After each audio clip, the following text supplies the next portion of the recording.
देखिए, बड़ा सुंदर प्रश्न है आपका कि भगवान हैं तो दिखते क्यों नहीं हैं, या भगवान है ही नहीं। देखिए, सबसे पहली बात मैं कहना चाहूँगा कि हरि व्यापक सर्वर्थ समाना, प्रेम से प्रकट होई में जाना। निर्मल मन जन सो मोई पावा, मोई कपट छल छिद्र न भावा। तो देखिए, भगवान को देखने के लिए पहले मैं आपको बता दूं, भगवान को देखने के लिए दिव्य दृष्टि चाहिए, तभी आप भगवान को देख पाएंगे। पहला प्रश्न का जवाब तो यही है। अब आपकी दिव्य दृष्टि कैसे होंगी? दिव्य दृष्टि आपकी यदि हुई तो कैसे होंगी? क्योंकि सत्संग विवेकस्य निर्मल नयन द्वयम, हमारी जो दो आंखें हैं वो किस रूप के शास्त्रों ने कही है? सत्संगस्य विवेकस्य निर्मल नयन द्वयम, एक सत्संग रूपी और एक विवेक रूपी। जब दो नेत्र आपके होंगे, हमारे जो अभी नेत्र हैं वो नेत्र हमारे क्या हैं? बुराइयों को देखने के लिए, लोगों की बुराइयों को देखने के लिए, संसार की माया को देखने के लिए, दूसरे को धन देखने के लिए। तो हमारी वो दिव्यता कैसे आ पाएगी? दिव्यता तो तब आएगी जब मन में भी दिव्यता है, गुणों में भी दिव्यता है, तो नेत्रों में भी तभी जा करके वो दिव्यता आएगी। अब नेत्र ही दोषी क्यों है इस बात के लिए कि वो भगवान को नहीं देख पा रहे? मैं आपको बताऊं कि नेत्रों का अपराध क्या होता है। पेड़ से आम गिरा, पेड़ से आम गिरा, देखा नेत्रों ने देखा, लेकिन नेत्र जो है वहां नहीं जा सकते। गए कौन? पैर वहां गए। अब पैर उठा नहीं सकते, उठाए किसने? हाथों ने। अब हाथ उसको खा नहीं सकते, हाथ ने किसे दिया? मुंह को। अब मुंह अपने मुंह में नहीं रख सकता, मुंह ने दिया पेट को।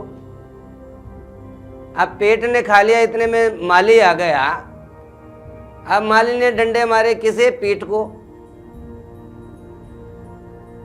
उसने जो वहां रखवाला था आम का, उसने डंडे मारे पीठ को। अब आंसू आए किसके? नेत्रों के। यानी जहां से कर्म शुरू हुआ है, दंड, अपराध, सजा वहीं प्राप्त होगा। अब दिव्यता कैसे प्राप्त हो? अब आपने कहा कि भगवान हैं तो दिखते क्यों नहीं है? कुछ लोग प्रश्न करते हैं कि भगवान की मूछें क्यों नहीं?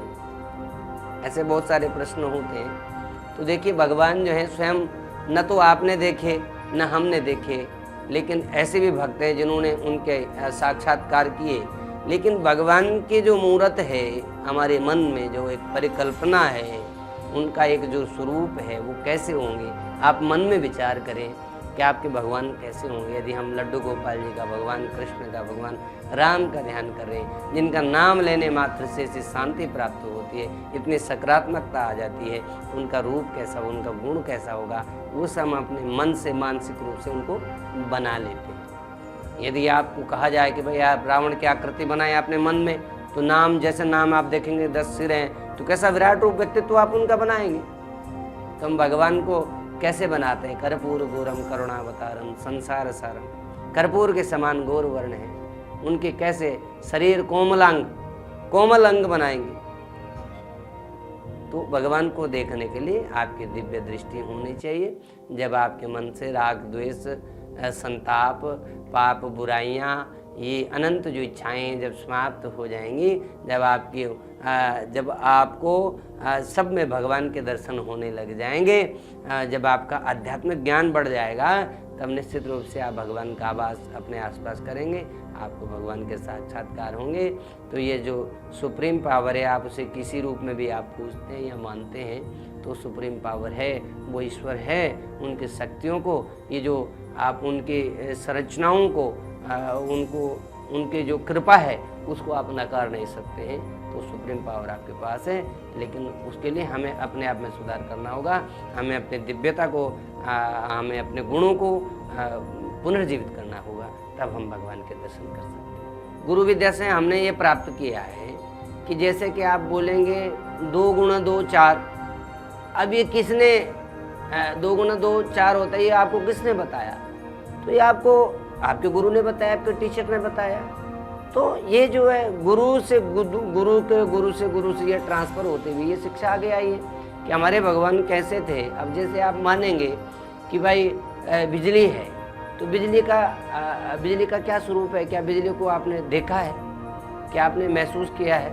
लेकिन जब आप बिजली जब पहले वो कैसे केवल तारों में जा रही है, तो तब हमें उसका स्वरूप किसी रूप में नज़र नहीं आता है। लेकिन जब वो प्रकाश बन करके हमारे कमरे में, हमारे ऑफिस में जब जलती है, तो हम उसका रूप को भी देख पाते हैं। उसी प्रकार से भगवान भी हर समय विराजमान है, हर जगह उपस्थित है, लेकिन उनके स्वरूप को हम कब देख पाते हैं? जब अपने नेत्रों को हम खोल पाते हैं, अपने दिव्यता को हम देख पाते हैं, तभी हम भगवान के दर्शन कर पाते हैं। इसलिए भगवान हैं, थे और रहेंगे, उन्हें नकारने का तो कोई प्रश्न उठता ही नहीं।